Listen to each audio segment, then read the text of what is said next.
A very good morning to you. My name is Daniel Wahome and welcome to Sports Check on this Monday morning. It is the 10th day of May 2021 and it's a day when children are going back to school, the learners are going back to school, so there's a lot of activity on the roads as schools reopen for another term.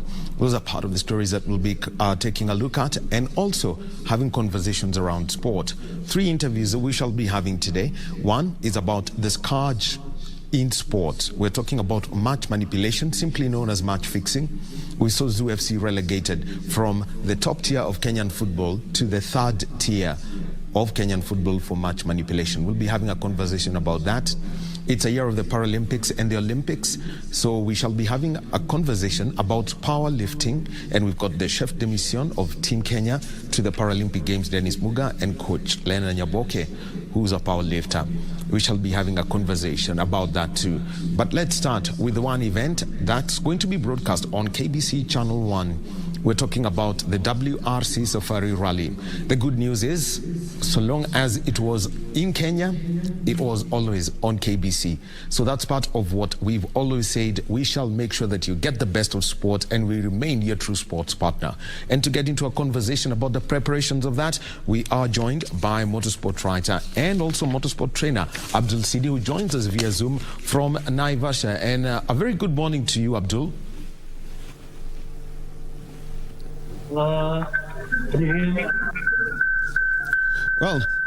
thank you, Abdul. And first of all, let's start with the events that were taking place down in Naivasha over the weekend. Meeting, first of all, with the medical delegate for the WRC Safari Rally from the FIA, Dr. Sam Bonival. First of all, tell us about the medical protocols that are going to be applied at the WRC Safari Rally.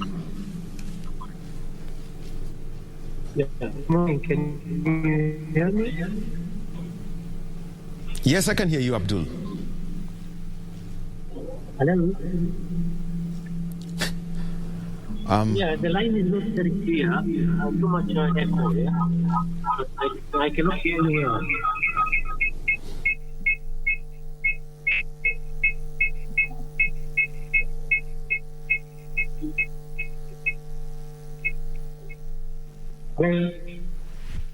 Coming to you, and the first thing that we would like to talk about is the activities that were there. We know there were conversations about media, conversations about safety, and conversations about the medical protocols that are going to be applied at the WRC Safari Rally.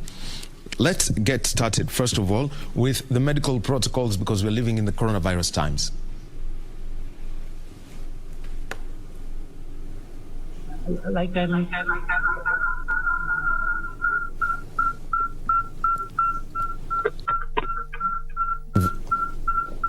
May have lost Abdul Sidi's connection via Zoom. He is in Naivasha, and over the weekend, the conversation about the WRC Safari Rally, lots of conversations. One, about safety, things to do with fans, and also to do, one is the fans, the other one is media coverage, and like I mentioned, KBC Channel 1 is the official broadcaster of this event. Then also we had conversations about safety. Are fans going to be allowed? What protocols are going to be applied if people who are on the roads can get to watch the cars as they go through transport? The event taking place from the 24th of June to the 27th of June. So that's where the event will be taking place. And I'm just looking at Abdul, if you can now hear us, let's get going with the conversation.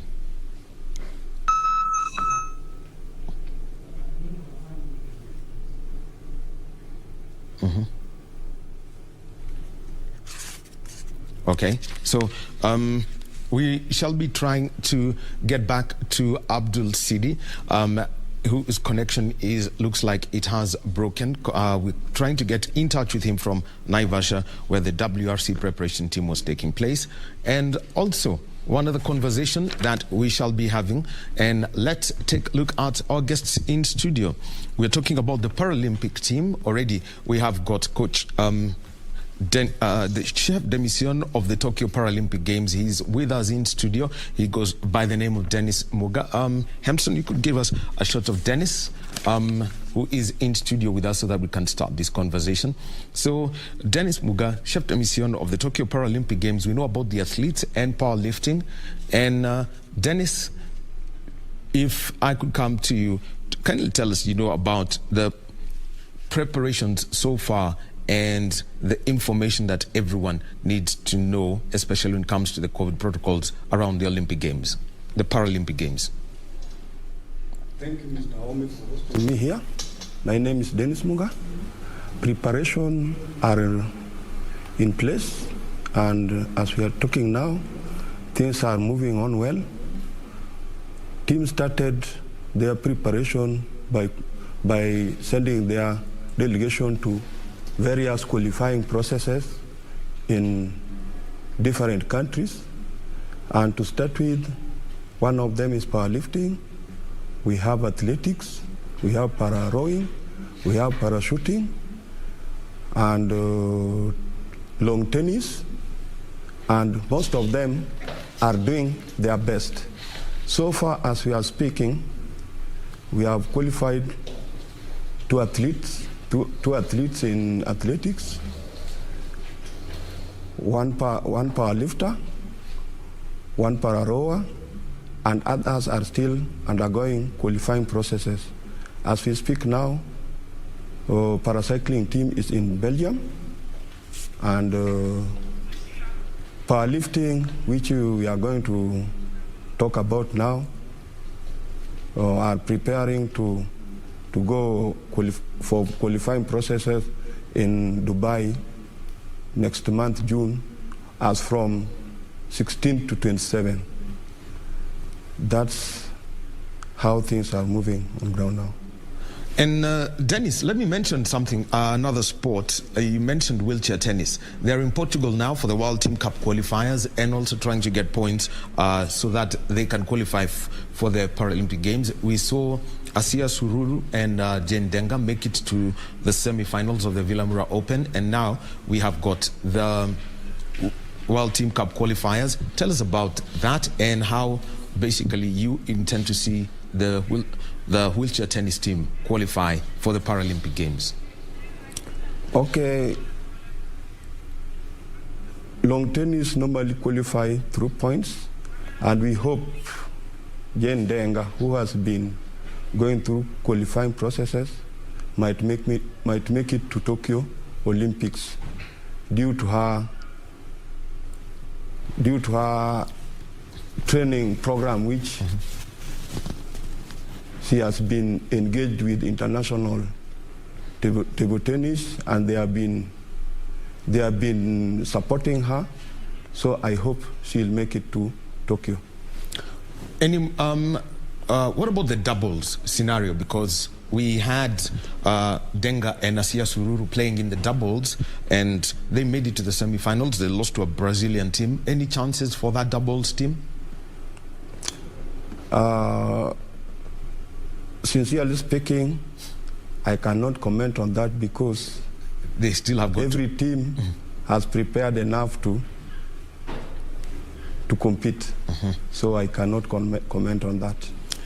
Now, Dennis, in your role as the chef de mission, one of the things that's happening is the COVID-19 protocols, and there is a playbook that was released by the International Paralympic Committee and also by the International Olympic Committee and Tokyo 2020, who are the local organizing committees, and also the government of Japan.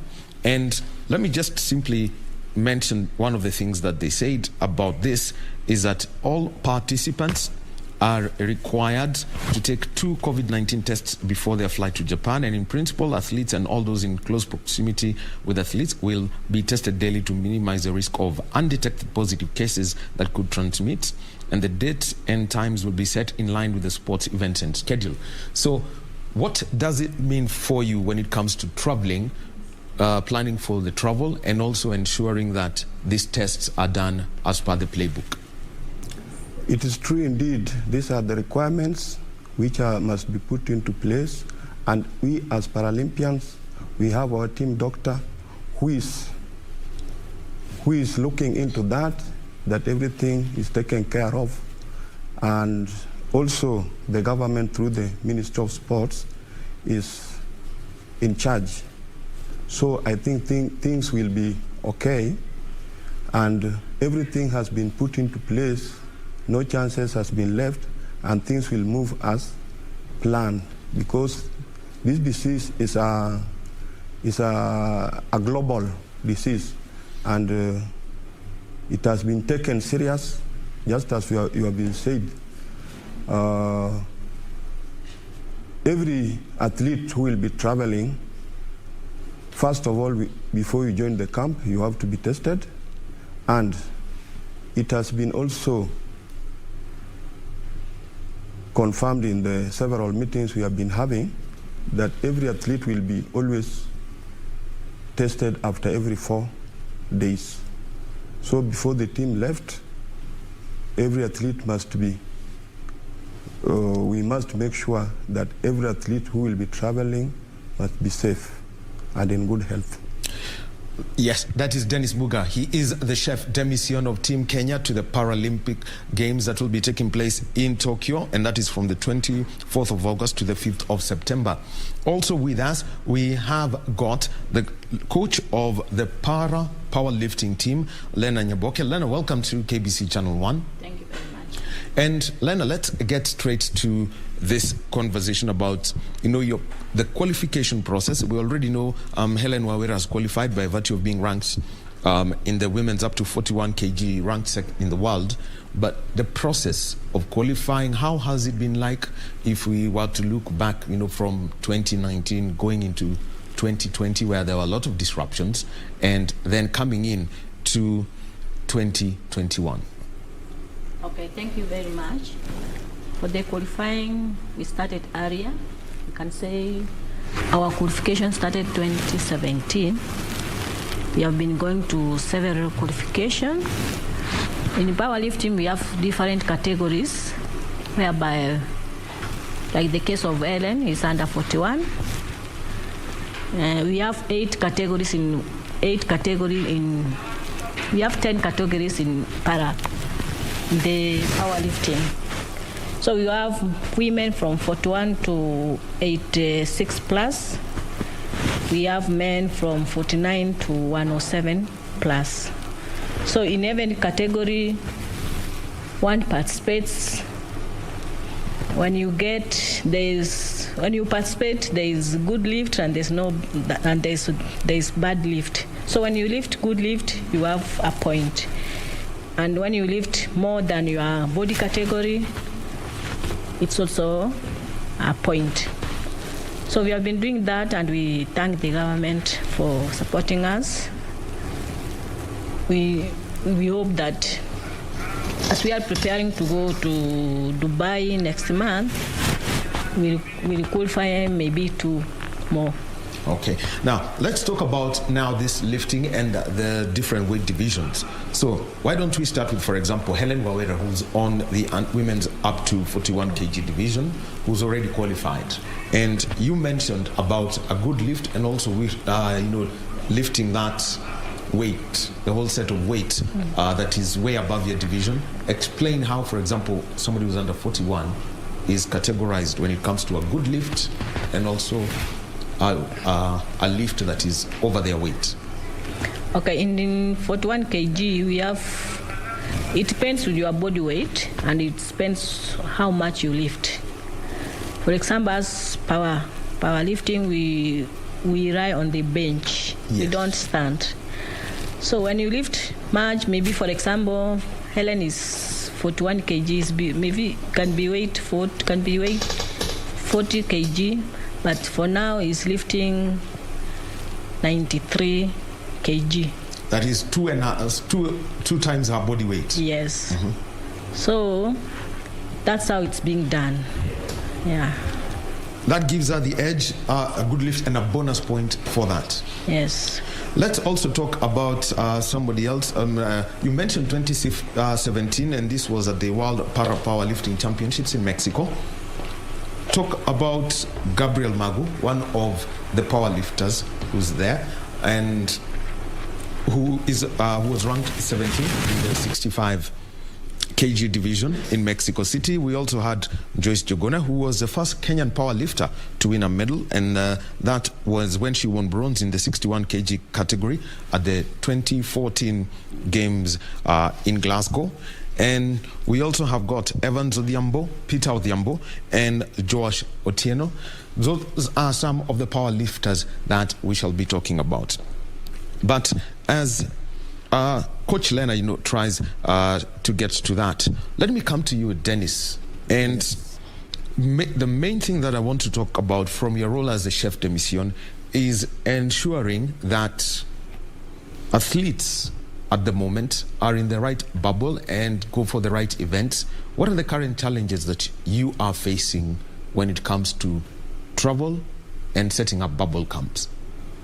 Okay, at the moment, the challenge mostly we have is maybe this issue of COVID, because we don't know. You cannot control athletes not to move. As per now, they are not in the camp. They are training in their respective places, and I think to monitor them is much difficult for us, and those are the challenges we are seeing. And most likely, when we'll come to know the exact athletes, the exact number of athletes who will be qualifying for Tokyo, then that's when we'll take them to the bubble training. And in the bubble training, they'll be there maybe for 15 days as they wait for the actual training days.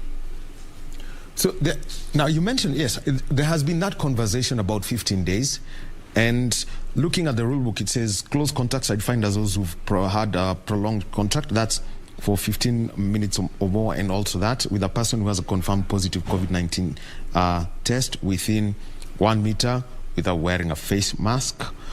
At the moment, as the teams are training, how are you making sure that they adhere to the COVID-19 protocols so that they do not fall foul of this regulation? It is a normal routine. We keep up communicating with the athletes and advising on the government measures which has been put in place, so they must follow them appropriately, because once you have been tested and you become maybe tested and become positive, it is normally very difficult for us maybe in terms of isolation. For example, if you are maybe found to test positive, it is very difficult for us maybe to put you into isolation, because that is total non-movement, and it is now very difficult for us. Now let me come to you, Coach Lena Nyaboke, and one of the events that you were supposed to attend was in the United Kingdom. That could not happen because of the COVID-19 protocols in that country. They were strict. It was difficult for you to travel to Manchester. And looking at the current situation in the world, how is it affecting athletes, and how is it also, especially when it comes to collecting the qualification points? Okay. For the Manchester, as we have said, we went. But because of the COVID, we did not compete. Because we did not compete now, our team, so those who competed, they gained some points. As now we are waiting for the Dubai so that we can see if we can qualify more. And as at one, yes, CDM, you want to mention something? Okay, to add on what my colleague has said, Lena, in terms of qualification para powerlifting,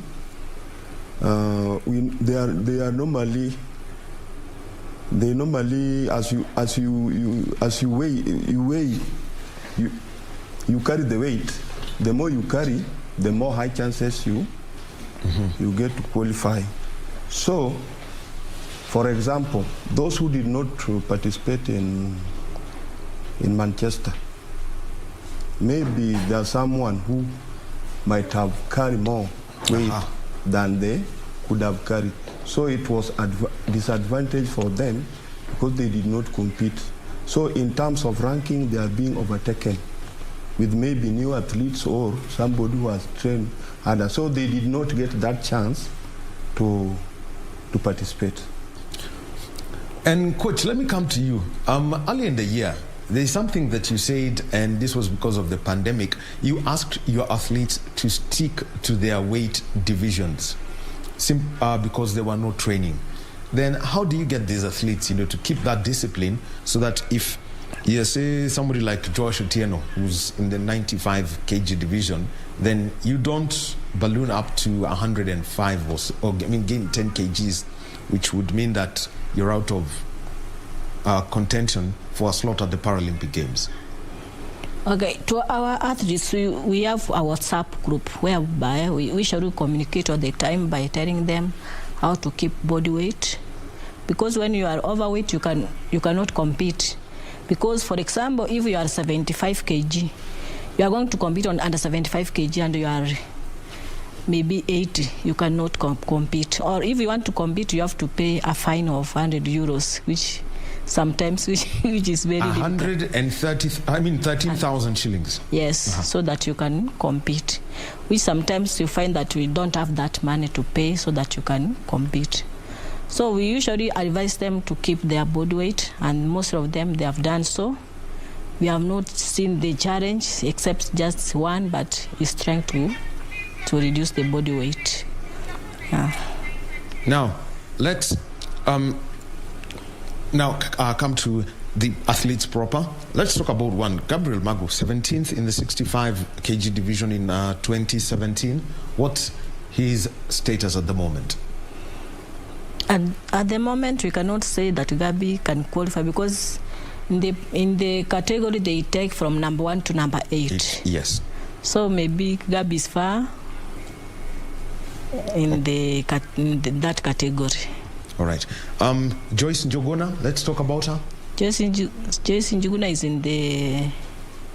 on the line because it's number 5.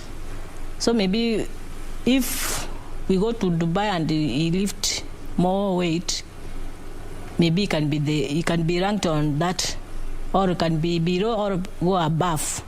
So we are praying for her. He lift more than that. Yeah. What's her current lift at the moment? Current is lifting at 100 kg.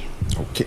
Yeah. Well, and also on the pictures that you are seeing on the screen, that is the national, those are para athletes, and you can see the pictures of powerlifting as was explained. It's very simple. You've got to lie on your back and then do the lift of all that, and that's how they monitor the athletes and keep up with them. Training facilities at the moment, there's a point at which, gyms had been closed, all sporting activities were there. So how did you get to keep the athletes busy, Coach Lena? At the moment, our team is training at Steel City at Pangani. Others are training at their place, like Helen is training at Embu, where he's staying. And those who stays at Nairobi, they are training at City Steel. So the training is going on well, hoping to qualify more. Now, the whole event, the next event that you're going there is a Kenya is a Dubai Fauza qualifier. This is the para event from the 19th of June to the 26th of June. And this is going to be the last event before the Paralympic Games proper. What are the opportunities that abound for Team Kenya when it comes to powerlifting at this event?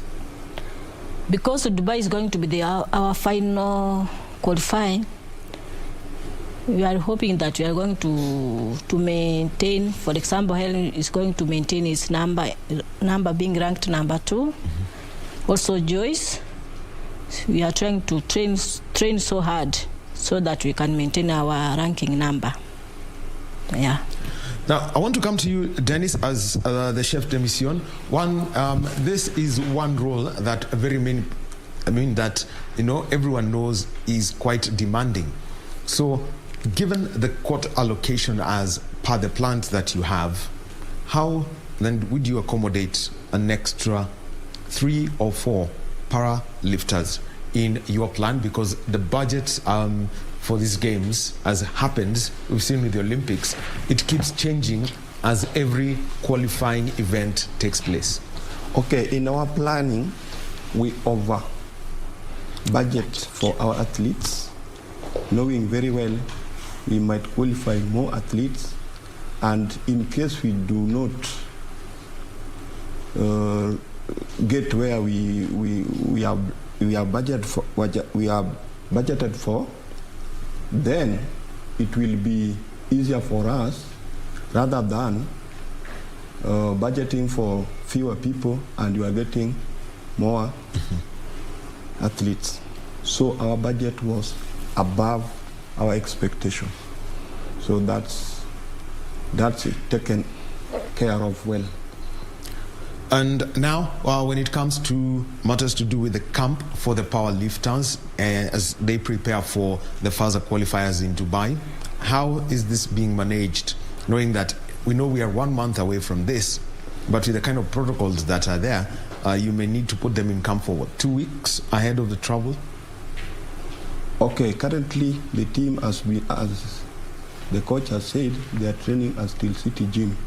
It is maybe, if I may say, it is very maybe within the Steel City. We don't know those they are mingling with there.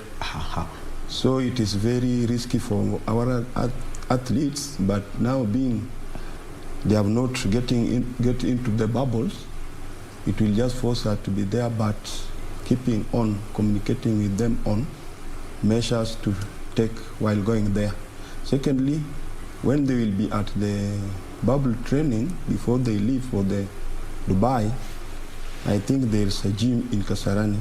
Yes. And that gym, sanitizers is there. We have trained there before the team left for other qualifying processes outside the country.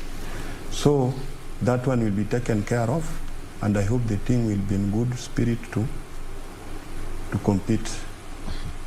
And as Lena said, as currently 2 of our athletes are ranked top 8, and if they maintain that rankings status, then it's automatically they will make it to Tokyo, because top ranked 8 in the world in every category make it to Tokyo. Now, Coach Leonard, let me come to you, and let me just request my director, Hemstonido, to give us the videos of a power lifter in action. We know in normal weightlifting, you've got the clean and jerk, and you also have got the snatch. That is in normal weightlifting. So, given the pictures that are on the screen right now, tell us about the technique. You can also demonstrate it, and how then you consider what is a good lift for any power lifter. Okay, in powerlifting, as I said earlier, is that as we lie on the bench, so your hands should be straight. Then you, for example, you lift the bar this way. Let's come back to the chest here, on the breast, then up. That's a good lift. And how long are you supposed to hold on to that bar for a lift to be valid? Because we've seen at other weightlifting competitions, the moment they go up with a bar, there is a count of about 3 seconds. If you can hold it for 3 seconds, then it counts. In powerlifting, we are given 2 minutes. It's when you start. So you can take 2 minutes. You are given 2 minutes for your competition. So it depends with you how much minutes you will take. Yeah. Okay. But when you are lifting your weight, it should not be stay here for long. It is something. It comes like this, then lift up. Yeah. Explain that concept of, because we understand the concept of 2 minutes. That's from when you're set on the bench and you're given the weight. Where do they now start counting the 2 minutes? The 2 minutes is when you have already started. Is when you have sat on your table, your bench table. It's when 2 minutes are being counted for. Yeah. So that means for you to lift it off the rack and bring it up to your chest and then up. Jack it to the top. How long are you supposed to hold it up there? You know that we have referees. So when you have finished lifting up, you wait for the referee to tell you, rack back. Yeah. All right, Dennis, you wanted to weigh in on something. Okay. I think what Lena was trying to say, once you have been called from the call room to the point you are going to start the lift, yes, it is 2 minutes. Once you have been called, they start counting. So if at all, by the time 2 minutes elapse and you have not started to weigh the lift, then you are disqualified. And the time you started lifting, you get the bar out of the rack this way. You wait until the referee said start. Before saying start, and you just go that way, that will be no lift. And they'll not tell you that you have not gotten the instruction from them. They'll just tell you no lift. And it's upon your coach to tell you, you did this, that's why you are told no lift.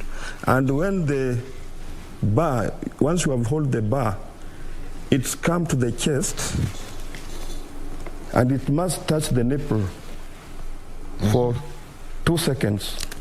Then you lift. When you get up here, it's also the referee to tell you to the rack. Then that one is when you will be told it's a good lift.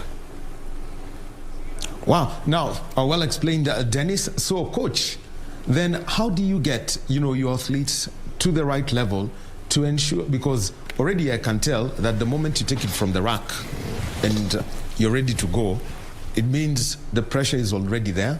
Unlike normal weightlifting, where, they go down and you're told it's time for you to lift it, so you can either do the clean and the jack, or you can simply do the snatch. How do you get them so that you're able to sustain the weight of that's coming down on your chest and do it safely? Okay, before competition, there is always a place whereby we do warm up. So where we do warm up is where you so that's where you prepare her or him. Competition, you have to do this and that. Yeah, so you find the athlete is ready. Okay, now that's what you call the this and that. Tell us about it, because it's something that is standard across, or that is in the sport. Every athlete must do it. Give us in details about that. Maybe that's where you tell your athlete that you are going. You remember the techniques of the lifting, because when you go and lift badly, maybe you go and you did not listen to the referee telling you to start. So athlete should be keen when he goes to competition table and bench. He should be keen to hear what the referee is saying, because in powerlifting we have 3 referees, 2 on the side and the 1 chief ref on the middle. So you have to listen for them all so that you can compete well. Yeah. The lifting techniques, just mention to them, because you brought it up.